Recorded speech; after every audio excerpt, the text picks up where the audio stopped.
Hello viewers, কেমন আছেন সবাই? আজকে আমি নিয়ে এসেছি আপনাদের দেখানোর জন্য একটা নতুন রেসিপি, কাঁকড়া। এই যে আমি কাঁকড়া নিয়ে নিয়েছি, এখানে আমি প্রসেসিং করে নিয়েছি এইভাবে। এর সঙ্গে আমার মশলা, শুকনো গুঁড়ো মশলা যাবে, কাঁচা পেঁয়াজ, লবণ, জিরের গুঁড়ো, এগুলো ভাজা জিরের গুঁড়ো, হলুদ গুঁড়ো, ধনিয়া গুঁড়ো, কাঁচা জিরা, তেজপাতা, লবঙ্গ, এলাচ, দারচিনি আর লবণ।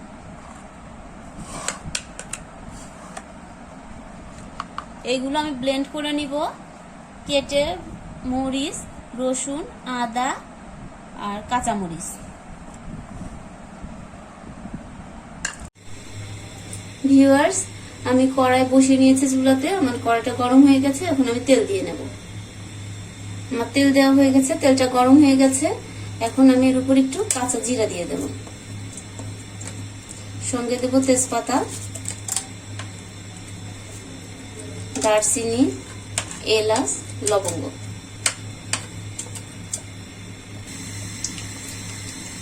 আমার তেজপাতা জিরা এগুলো হয়ে এসছে। এখন আমি এতে দিয়ে দেব কুচনো পেঁয়াজ আর চেরা মরিচ, সাথে দেব লবণ, হলুদের গুঁড়ো, মরিচের গুঁড়ো, একটু জিরের গুঁড়ো।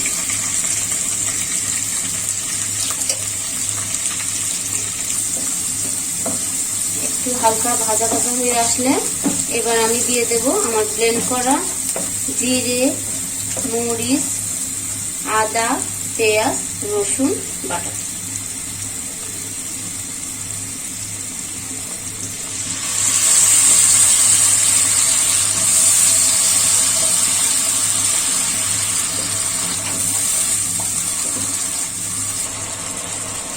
আমি এটা কষানোর জন্য হালকা একটু পানি দিয়ে আমি এটা ঢেকে দেবো 2 মিনিট মতো। দেখি মশলাটা আমার কষানো হয়ে গেছে।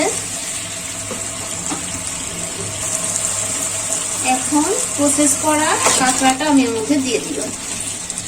এখন এই কাঁকড়াটা আমার কষাতে হবে। এর পানিটা শুকানো পর্যন্ত আমি এটা কষাবো। আমি ঢাকনাটা উঠিয়ে দেখব, অনেকটাই হয়ে এসছে। এখন আমি কাঁকড়ার ডিমটা দিয়ে দেব। কাঁকড়ার ডিমটার মধ্যে দিলে এটা ঘন হবে এবং খেতেও অনেক বেশি টেস্ট হবে।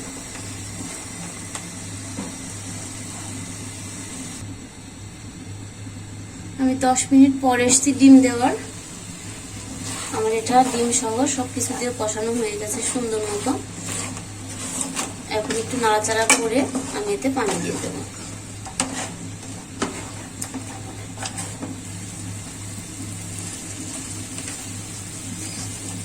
দেখুন ভিউয়ার্স, ডিমগুলো কত সুন্দর হয়ে গেছে।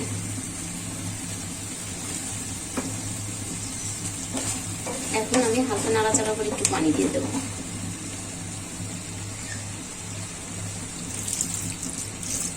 পানি খুব বেশি দিবেন না, পরিমাণ মতো পানি দিবেন।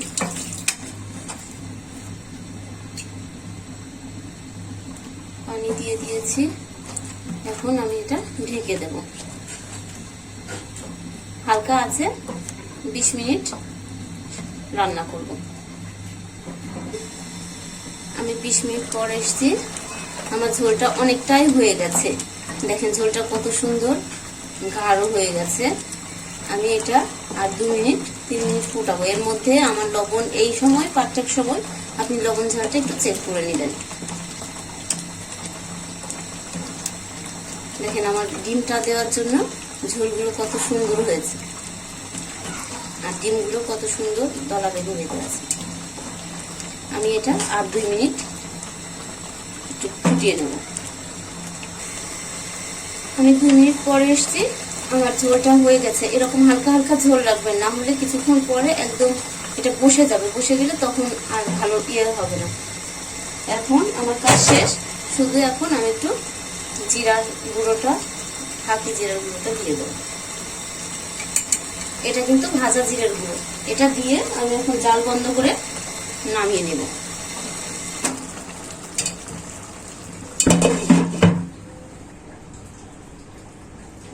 দেখুন এবার আমি ঢাকনাটা উঠিয়ে আপনাদের দেখাচ্ছি কত সুন্দর হয়ে আছে। ভিউয়ার্স, রেডি হয়ে গেছে আমার কাঁকড়ার ভুনা রান্না। আপনাদের যদি ভালো লেগে থাকে অবশ্যই বাসায় ট্রাই করবেন, আর লাইক কমেন্ট করে আমাকে জানাবেন। বেশি বেশি করে শেয়ার করবেন, সাবস্ক্রাইব করবেন। ধন্যবাদ সবাইকে।